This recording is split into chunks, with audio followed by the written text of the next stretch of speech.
Hello there guys, welcome to another of my live videos, and on this video tonight I am going to be talking with you about Mauricio Pochettino. Also, who should Manchester United sign in this January transfer window if we miss out on Bruno Fernandes. Of course, I give you the news regarding Bruno Fernandes earlier on, and of course I'm going to give you more team news for the Liverpool-Manchester United game tomorrow, 4:30 kick-off at Anfield. So we will start with Mauricio Pochettino. So do you think Man United should recommend Mauricio Pochettino in at the end of the season to replace Ole Gunnar Solsjaker? Now, if we are to recommend Pochettino in, it's very imminent. It will be at the end of the season. It won't be at this moment in time, because obviously we are determined to back Ole Gunnar Solsjaker for the next couple of windows. It did say a couple of days ago in the media that Mauricio Pochettino has indicated, where his next managerial job will be, and it will either be in England, so he could remain in England, or it will be at Spain. But Mauricio Pochettino, of course, does want an immediate return to management, like he said, after he'd been sacked by Tottenham last year. But yeah, there's been quite a few clubs in for him. Obviously he was recently, linked with a managerial role at Barcelona, because obviously, Barcelona sacked Ernesto Valverde. Barcelona did recommend the former Real Betis manager in to replace Ernesto Valverde. He's actually, said Barcelona is one of the greatest teams in the world. I think early on this season there was a lot of speculation about Pochettino going to Bayern Munich, and he's also been linked with a managerial role at Real Madrid.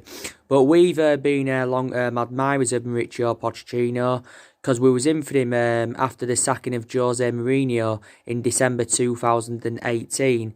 We was in for him. He was our primary candidate, but obviously, our preference was Solskjaer, because I think the explanation why our preference was Solskjaer, because, Solskjaer was a cheaper solution. And also we saw that, Solskjaer knows the club inside out. In that aspect, Pochettino is comparison, because obviously, Pochettino doesn't know the club like Ole Gunnar Solskjaer does. So this is, I think, why, our preference was him. Plus, Solskjaer did really, really well in that 3-month period when he was the interim manager. But obviously, I think it will be beneficial if we recommend Mauricio Pochettino in. We won't have to pay anything in compensation, because Pochettino is currently managerless at the moment. Earlier on this week, I think I give you some of the news regarding Pochettino. It did say, according to the Express, that Man United had held secret negotiations with Pochettino over replacing Ole Gunnar Solskjaer at Man United. It did say that he does want a director of football at Man United if he is to be recommended in at the end of the season, but he said he doesn't want Ed Woodward as our director of football. And obviously anyway, you've got a lot of United fans demanding Ed Woodward out of the football club.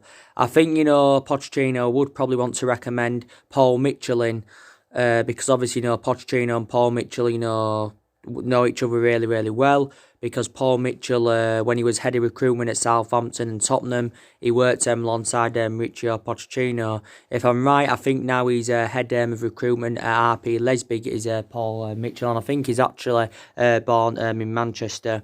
But I think, Pochettino's totally comparison to Solskjaer, and what I mean in that aspect is that I think he's a better manager than Solskjaer. He's well Premier League proven. My only element of concern about Pochettino is that he hasn't won out in terms of silverware, but that's my only element of concern.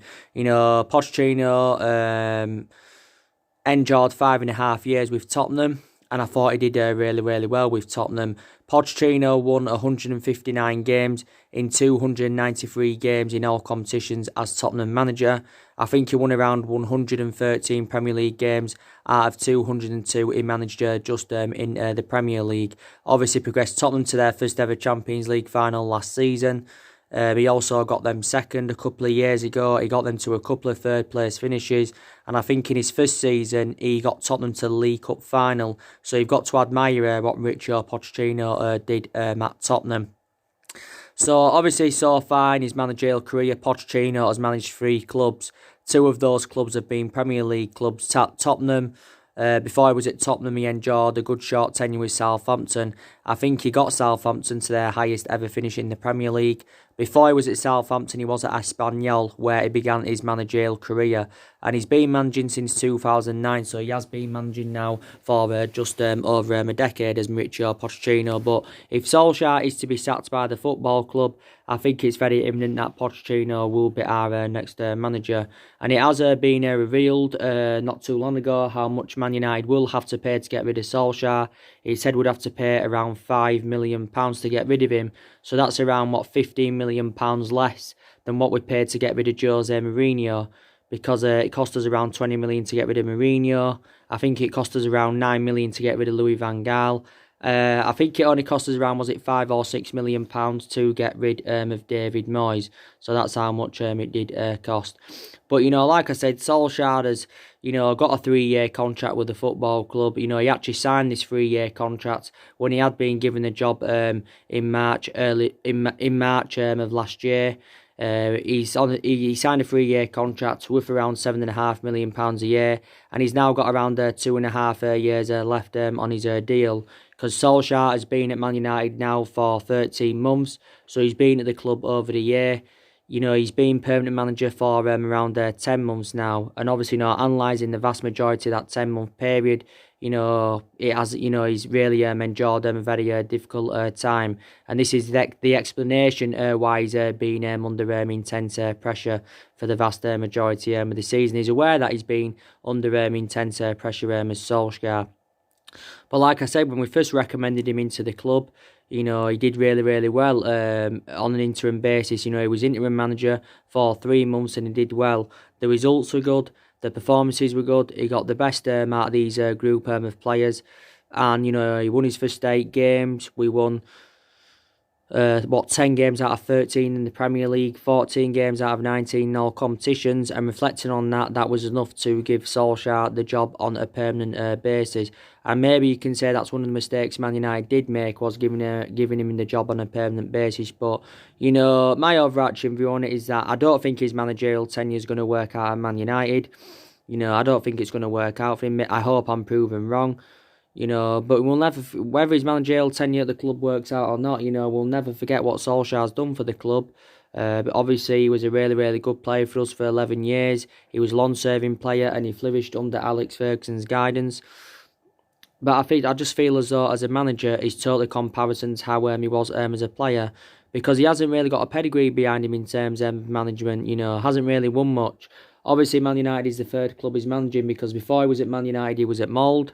I think he won a couple of Norwegian titles with Mould. And before he was at Mould, he was at Cardiff, where he began his managerial career with Cardiff and only enjoyed a really short tenure with Cardiff. And the explanation why he got sacked is because, he ended up getting Cardiff relegated. And some Man United fans early on this season did fear at one point that, he could replicate at Man United what he, did do with Cardiff. But,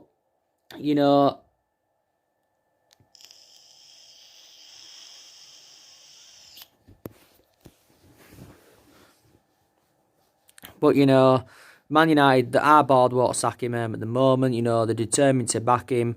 Ed Woodward is determined to back him, and we're willing to give him at least a couple of more windows, because Solskjaer knows that more signings are needed at Manchester United, definitely. And it's very imperative this year that we do recruit the right calibre players to the football club. And Solskjaer has said, despite the fact we've been inconsistent, that we can still attract, players to the elite level, despite the fact that we're not in Champions League football, despite the fact that we're not in that commanding position as we should be in, reflecting on the size and the potential of the club, also reflecting on the amount of money that's been invested into the football club over the years. Because I think we've spent nearly around £1 billion on recruiting new players in over the last, is it 6 or 7 years, or is that including what we spent under the Alex Ferguson era? But I think maybe Solskjaer could be given another season. I think come the end of the season, if we've finished in that top 4, if we've got some silver on the board, then maybe I do believe the club will be determined to give him another season, because this is actually Solskjaer's first full season as Manchester United manager. And overall, anyway, is our 4th permanent manager since the Alex Ferguson era. Because we've already sat 3 managers since the Alex Ferguson era. Obviously, David Moyes got sacked after 10 months. You know, the blame stems from Ferguson, why Moyes came in, because Ferguson recommended him in. The explanation was because they were both Scottish. But, you know, Ferguson shouldn't have recommended him in, but he only endured 10 months at the club.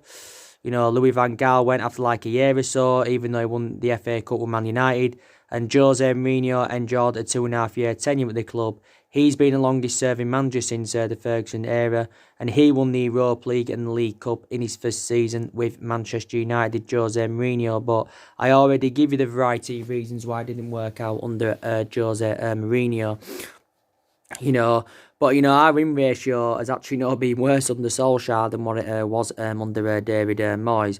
But maybe I could be wrong. Maybe if Solskjaer is given the time, you know, that he is demanding from the club, then maybe he can emulate Man United forward, because we know we're not on that level as yet. You know, we're not on Liverpool's level, we're not on Man City's level. But if we are determined to give him time, then maybe, you know, he could do well at Man United. Because like I said, not every manager does settle in straight away. You know, when he was interim, it did seem like he'd settled in, which he did. But then obviously when he got the job permanently, it all went wrong. But they don't always settle in straight away, and I've got a couple of prime examples. You know, Jurgen Klopp, when he first went into Liverpool, he didn't settle in straight away. You know, it took him time. You know, he had to obviously, you know, invest into the Liverpool squad, and now obviously, you know, he's in that position, you know, where he wants to be as Jurgen Klopp. And I think his record after his first 29-30 games was horrendous. Jurgen Klopp's win ratio against us, Man United, by the way, is really, really bad. And, you know, when we recommended Alex Ferguson in from Aberdeen in 1984, when we recommended Alex Ferguson in, he didn't win out in his first 4 years at the football club, but he was patient, don't get me wrong. I think he was like one game away from getting the sack, but he didn't. And then look what he went and accomplished after that look what he went and accomplished after not winning out in his first 4 years with the football club. You know, Ferguson's one of the greatest managers of all time. You know, his influence on the game was just unbelievable. But obviously, the vast majority of the silverware we've won came under Alex Ferguson. But I just can't see I can definitely show that Solskjaer can't invoke Ferguson's legacy. I think any manager, you know, wouldn't be able to invoke Ferguson's legacy, especially at Manchester United, without a shadow of a doubt. But like I've said to you, not all of the blame stems from Solskjaer. He's accountable for some of it, but not all of it. I think, you know, some of the blame stems from certain players, because there's still players that need to leave Man United this year. Ashley Young, of course, has left, as I've already given you the news. He's gone to Inter Milan. So he's the first player to leave in 2020. But I still think we need to get rid of more players this year. But Solskjaer will be only determined to get rid of players if signings are guaranteed in this January transfer window. You know, I think, you know, I don't like the way the football club's been run overall anywhere for the last 6 or 7 years. You know, I think our recruitment policy's been poor. We've overpaid for players.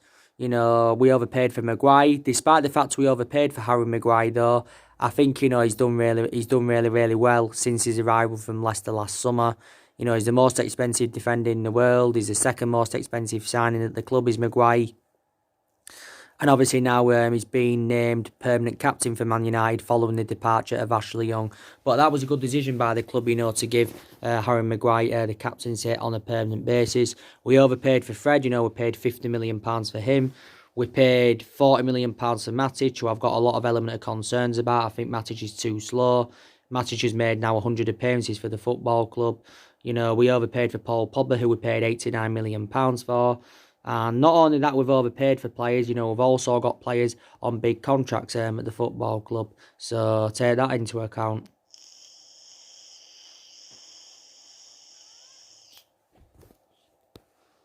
But I honestly think we need to see a variety of changes at the football club. I think we need to get rid of Ed Woodward, because he's a liability. He's quite clearly not reliable enough to oversee our transfer business. I think we need to get rid of the Glazers. As you saw in our 4-0 win against Norwich last week, you know, the United fans were protesting Ed Woodward and the Glazers. We need to get rid of the coaching staff. And I've got to say, I think we need a change of management. But obviously, we're not going to get a change of management at the moment. We should have got a director of football in last summer as well. It was a shame that we didn't get a director of football in last summer, because I did say that's one of the structural changes that we needed at the football club. And there was quite a few former Man United players linked with that director's role, definitely. But from my own perception, you know, Young's gone now. I think we need to get rid of another 5 or 6 more players at least. Over the course of this window and the summer transfer window, I think we need to make around 5 signings at least. So I think we need to try and make around 2 signings or 3 in this January transfer window. Then we've got to try and get a couple of players in the summer transfer window. But, I think the club, have got the resources and the backing of the club in general, can, spend a substantial amount on recruiting new players in. So we will see about that. So let's revert back to what I said about Bruno Fernandes on my previous video. So, like I said at the beginning, who should Man United sign if we miss out on Bruno Fernandes? Now, it came out earlier on today from the BBC, which is a reliable source. Obviously, Simon Stones is obviously on the BBC, and he tends to be reliable the vast majority of the time. He says that Man United's attempt to sign Bruno Fernandes has stalled, and the explanation for that is because Sporting Lisbon have said they want around 80 million euros for Bruno Fernandes. 80 million euros equates to around 68 million in pounds sterling. Man United are not determined to meet Sporting Lisbon's valuation. So now the clubs cannot come to an agreement on a fee. So the actual fee seems to be the stumbling block of Bruno Fernandes making his move to Manchester United. Now, obviously, the Sporting Lisbon boss, he's had his overarching view on it, and he says he's not sure if Bruno Fernandes is going to be playing against Braga for Sporting Lisbon next week. He did say he's not sure if that game against Benfica was his last game, because that game against Benfica yesterday was supposed to be his farewell appearance, and then he was set to join Manchester United. Negotiations have been going on. I do believe that, negotiations will resume. All we need to do is come to an agreement on a fee. That's all we need to do. A lot of reports in the Portuguese press early on this week, they're saying that Man United agreed personal terms with Bruno Fernandes, and he's agreed a contract worth around £120,000 a week. So, for my perception, Bruno Fernandes is a great player, and I think Man United should just pay what Sporting Lisbon are demanding. This is what we basically, we should do to get this deal over the line. We are willing to pay up to around £45 million up front, but we're reluctant to pay many more. I was reading the Daily Mail earlier on today, and the Daily Mail, don't really take much notice of them because they're not reliable, but they reportedly said that, Man United are willing to offer around, is it 40 odd million pounds up front, with around 20 odd million pounds in add-ons. It did say these add-ons would be only activated if, like Man United were to win the Premier League, the Champions League, and Bruno Fernandes was to win the Ballon d'Or. But I'm very sceptical that that's going to happen. So I think Sporting Lisbon are unhappy with Man United's recent offer, and this has actually been rejected. But the narratives that have been coming out today are totally comparison to what I saw yesterday, because reports were coming out from Sky Sports yesterday saying that, Man United were close to signing Bruno Fernandes, and it could be announced after, he's played his final game against Benfica. It did say that, the deal was worth up to 60 million. Man United would pay around 43 million up front, with a further 17 million in add-ons. This is what it basically said, and this is was actually stemming from James Cooper, and James Cooper is very close to Man United. So I said yesterday I'm very, very confident Man United will sign him, but now I've got a change of perception. Now it's been coming out from the BBC saying that the two clubs cannot come to an agreement on a fee. But yeah, and Sporting Lisbon lost 2-0 to Benfica yesterday. So that should be his farewell appearance. But, the Sporting Lisbon boss said he deserves to play in the Premier League, reflecting on his good run performances. George Mendes was in the director's box, spectating the Man United Wolves game, and George Mendes has been working on Bruno Fernandes' transfer to Man United. He was in London, I think, earlier on this week. But, there's been a hell of a lot of stories about Bruno Fernandes to Man United since, last week, when the Sporting Lisbon president and Bruno Fernandes' agent had travelled to England, to meet up with Ed Woodward. But we just don't think he's worth what Sporting Lisbon are demanding. If we do get him anyway, it'd be a straight cash deal. There's going to be no one as part of exchange of Bruno Fernandes coming in, because it did say Sporting Lisbon wanted Marcus Rojo as part of the deal. They also talk saying that Andres Pereira could be a part of the deal.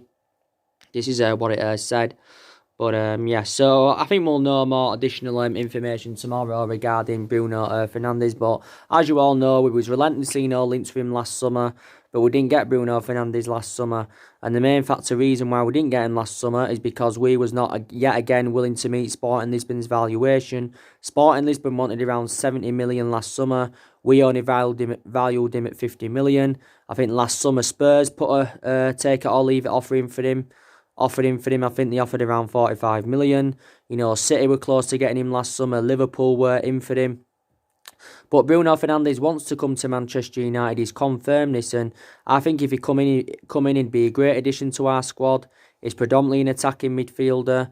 We're seeing him as an adequate replacement for Paul Pogba. But Bruno Fernandes has got all the physical attributes to come and succeed in the Premier League. He can create chances. He can provide assists. He can provide goals from midfield. Only 25 years of age. And, I know he hasn't, he hasn't played at the top level as yet as Bruno Fernandes. And if he comes to the Premier League, he will be playing at the top level. But I think he's good enough for the Premier League. So I think if he comes to the Premier League, he can replicate what he's done in his couple of years with Sporting Lisbon. Don't forget, he got his contract extended back in November last year until 2023. And when he was younger, he spent the entirety of his career in Italy, with Sampdoria and Udinese. But we need to get this deal over the line. I think, Man United just need to meet Sporting Lisbon's valuation, and it's as simple as that, basically. So this is what we need to do. But there's obviously been other midfielders on our agenda. Like I said, I think Man United need around 2 midfielders. There's been a few midfielders on our agenda, and obviously we're already making plans for the summer, because I think, there's few midfielders who we could not go in for in January, and we could leave it until the summer. So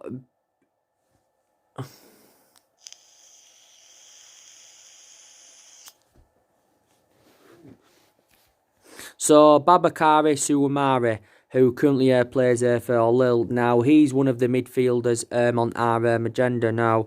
I've updated you about him recently. It's been coming out from Sky Sports, and like I've said, Sky Sports is a very reliable source. And they're saying that Man United and Chelsea have been in for Babakari Soumaré from Lille. Reportedly, he's going to decide to either sign for Man United and Chelsea after the 26th of January. So we'll know by the end of the month which club he is joining. Arsenal were recently in for him, Real Madrid were in for him, and Valencia were in for him. But they've opted him out of the race for the player.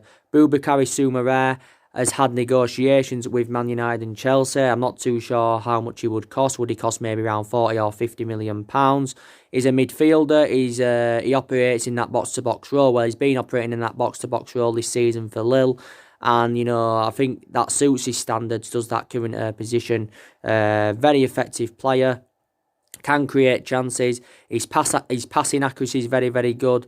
So do you think if he was to come to Man United, do you think he'd complement our midfield? So if he come to Man United, do you think he'd be able to replicate what he's done with Lille? He's been at Lille, is it a year or two or something like that? I think he's made around 50 odd appearances in Liga 1 for Lille. I think around 60 odd appearances in all competitions. And he's only the age of 20.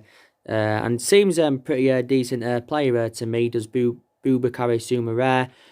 So far up until this point, he's spent the entirety of his career in France, because before he was at Lille, he was at PSG. He actually began his career with PSG. But yeah, I'd be excited about the prospects of him coming in, and obviously I think he'd be a good replacement for Ander Herrera. Want to give you some news as well regarding Jude Bellingham. I updated you about Jude Bellingham, was it last week? I updated you about Jude Bellingham because more reports have come out about him now. It said that Man United have put around the £25 million offer in for him, Jude Bellingham. I don't think Birmingham have got any intentions of offloading Jude Bellingham. I think Birmingham are hopeful that they can get him a professional contract in the summer. because he is only 16 years of age at the moment. He's 17 this summer, and he made his debut at the age of 16 and 38 days. So his senior debut came in August 2019, which was last year. So this is his first season in the senior squad with Birmingham. I think it did say quite a few other teams were in for him. He's been a revelation so far this season in the Championship. I think he's played around 24 games. I think he's started, the vast majority of them, he started around 18 of those games. But looks a pretty decent player. Again, is a midfielder, is Jude Bellingham. But, you know, it would be beneficial because, you know, Solsjaker confirmed he still wants to continue the policy of recruiting young players like he did do last summer. And as it stands already, we have got a lot of young players in the team that are developing and trying to improve. So he's another midfielder on Man United's agenda. You know, James Maddison is another midfielder on our agenda. You know, we've been in for James Maddison allegedly since June. Last summer we've been in for him. The club are aware he will cost us a substantial amount, will James Maddison. We'd probably have to pay around 70 or 80 million pounds to convince Leicester to offload him. So we'll have to pay probably this exact same fee as what we paid for Maguire, or a similar fee to convince Leicester to offload him. If we are to sign James Maddison, or we've got any chances, it's probably more likely we'll sign him in the summer rather than in this January transfer window, because Brendan Rodgers said he will not be sold in this January transfer window. I'm very sceptical from now that James Maddison will spend the entirety of his career with Leicester from now on. I think at some point he'll want to rejuvenate his career. Even though Leicester are a pretty decent side and they've, you know, done well since Brendan Rodgers came in. Brendan Rodgers has nearly been at Leicester now a year, because he joined in February last year and he's done really, really well. And reflecting on how good he's done, he signed obviously a contract last year until 2025 with Leicester, so it was a 5.5 year deal. James Maddison is predominantly an attacking midfielder, but he can also play out wide. I think, you know, he plays out wide mainly under Brendan Rodgers does, James Maddison. Only 23 years of age. You know, this is only his current second season with Leicester.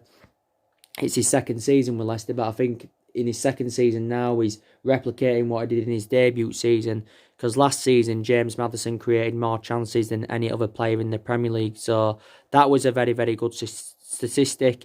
And Leicester paid around £20 million for him from Norwich in the summer 2018. They paid around £20 million for him.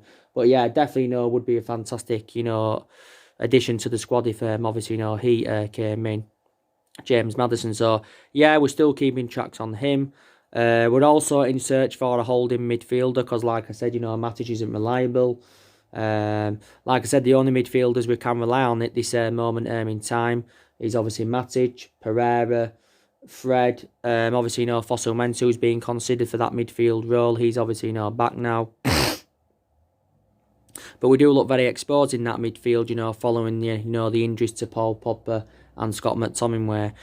Again, if we had to get Declan Rice, we're going to go in for him in the summer. Reports came out the other week. Well, it wasn't too long ago. I think it was last week, saying that, you know, Solskjaer had instructed one of his personal scouts to watch Declan Rice in action in, you know, West Ham's 1-0 defeat to Sheffield United. I think we inquired about getting Declan Rice last summer. I think, you know, he probably would cost in the excess of around £50 million. But he is a very, very good player. I think he's only 21, just recently turned 21. Declan Rice can play as a holding midfielder. That's his predominant position. I think he can also play as a centre-back, and he has been at West Ham now for a number of years as Declan Rice. He's under contract at West Ham until 2024. You know, he is, you know, and he got this, I think he signed this new long-term contract, you know, reflecting on his good run of performances, you know, Declan Rice. So, yeah, we was in for him last summer. In total in the Premier League, he has made 82 appearances for West Ham in the Premier League, around 91 appearances in all competitions. And before he was at West Ham, he was at Chelsea. So he's another midfielder in our agenda. I gave you the news the other day regarding Marcos Llorente from Atletico Madrid. It did say Man United were considering signing him on loan until the end of the season. Marcos Llorente can play as a central or a defensive midfielder. He's obviously no surplus to requirements at Atletico Madrid because he's behind the likes of Solsjaker, who Man United have also been in for. He's behind Poch. He's behind Hector Herrera, so he's struggling to get in Atletico Madrid's team. This season his appearances have been limited, and this is only his first season with Atletico Madrid. I think he's only made around 3 or 4 starts so far this season. Atletico Madrid did pay around £35 million for him from Real Madrid last summer. So he's another midfielder on our agenda. Jack Grealish, he's also another midfielder on our agenda. But yeah, so we've definitely not got to make signings in this January transfer window. So now I am going to be giving you some team news building up to the Liverpool-Manchester United game tomorrow. You saw my preview I did the other day. You saw my reaction to Ole Gunnar Solskjaer's press conference that I did yesterday. And I'm really looking forward to this game. So Solskjaer's given us an update on around 6 players. So he's confirmed that Eric Bailly is now back from injury. Bailly, of course, was out with a knee injury he's been out with a knee injury for the entirety of the season, so he hasn't played since pre-season. Bailly, of course, has been playing for the under-23s, but now he's ready for first team action, so actually could be involved on Sunday against Liverpool. Solskjaer confirmed Fosu is now back. He's available. He was out with a knee injury since he was on loan with Fulham. He's also been involved in the under-23s, so it's good to see him back. And he said Fosu is a right back. When he was 19 and he played for Holland, he played as a right back, did Fosu. So it's good to see, them two back. Diego Dalot's back because he obviously, he sustained quite a few injuries this season, did Diego Dalot. But now he's available because Solskjaer got asked during his press conference yesterday, with obviously following the departure of Young and that, and obviously, with Luke Shaw having a hamstring problem. I think it's only a minor hamstring problem. He asked, does he think Man United need to strengthen up at that full-back position? And Solskjaer doesn't really have an element of concern about that full-back position. He doesn't really have an element of concern because Brandon Williams obviously now is our first choice left back. He's done really, really well and he's a much better solution than Luke Shaw. So you don't really think we need to strengthen up at that full-back position. So really isn't a priority that. Obviously we know Pogba and Tomway out. Solskjaer confirmed Tuanzebe and Rojo are still out. Tuanzebe has been out for quite some time now. I don't think Tuanzebe is expected back until February. Rojo, of course, has been out with some kind of muscular problem. He sustained quite a few injuries as a Man United player. With Luke Shaw, Solskjaer's confirmed he's been back in training, so I do presume he will be further assessed with Luke Shaw. Marcus Rashford, it's not assured that he will miss the game tomorrow. Maybe if he doesn't start, maybe there could be periods of the game that he plays. He could maybe start and play like 45 or 50 minutes, or he could, come on as a substitute or something like that. I don't know. But Rashford has got a back injury. He sustained this back injury in the 2-1, in the 1-0 win, against Wolves in the FA Cup. He sustained this back injury, but like I said, I'm hopeful that his injury is not too severe. Solskjaer did confirm in his press conference that he couldn't tell him if he was going to be ready or not. He said he was going to be further assessed, and I do presume now he's being further assessed. And he said the other day was his recovery date for Marcus Rashford. But Rashford has sustained quite a few injuries as a Man United player. As you all know, Rashford is our best player, or one of our best players this season, because he is in scintillating form. In our last league game, he scored 2 goals, and that was on his 200th appearance for the football club. But yeah, so hopefully, Rashford can be involved. And, Lingard's just come back from illness. So we've had a lot of injuries this season, definitely. And, it's not excusable for how inconsistent we've been. We still had a lot of injuries. Like I said, we've got a lot of young players in the squad. And I think we've got a great attacking trio. We do look better in the attacking third of the pitch. We've got a great trio in Rashford, Martial and, Mason Greenwood. Mason Greenwood, of course, has been considered for the Euros by Gareth Southgate. Solskjaer, of course, wants him to focus more on Man United first before he gets called up to, the Euros. Greenwood's done well. He's on 9 senior goals this season in 20-odd first-team appearances. But I think we need to start playing Mason Greenwood on more of a regular basis. And if Rashford isn't available, then I think Greenwood should take his place, definitely. But he is a very, very good player. Liverpool have also got some injuries. I'll give you some of their team news. I've just read up on from the BBC.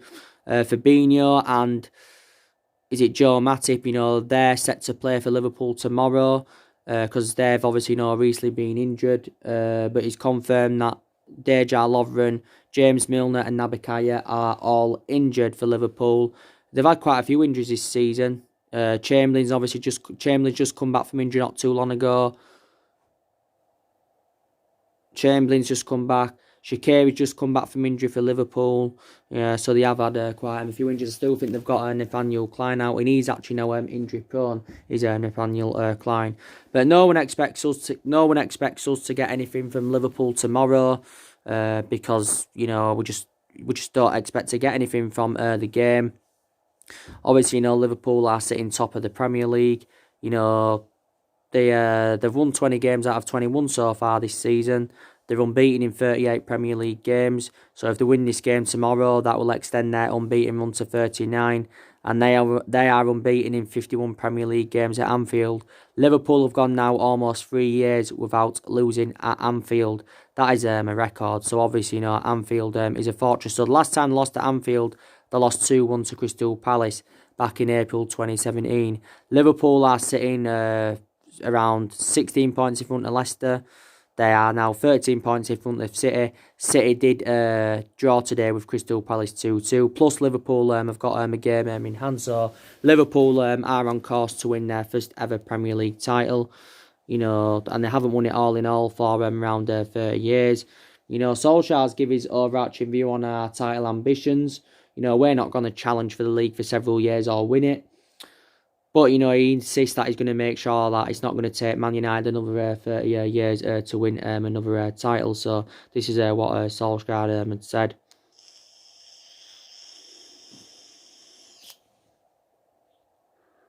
But, Solskjaer so far as a manager has faced Liverpool twice. And them 2 games were at Old Trafford. The game early on the season what ended 1-1. Obviously, the game last season at Old Trafford that ended 0-0. So this is his 3rd game as manager against Liverpool. Also, it's his first game as manager at Anfield. So it's going to be, interesting. So who's going to come out on top? Jurgen Klopp or Solskjaer?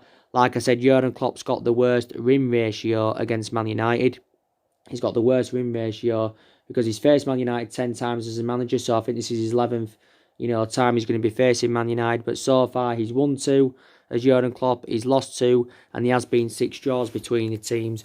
But even though Liverpool are strides ahead of us at the moment, Man United and Liverpool is still the biggest game in English football because they are the 2 most successful clubs in England historically.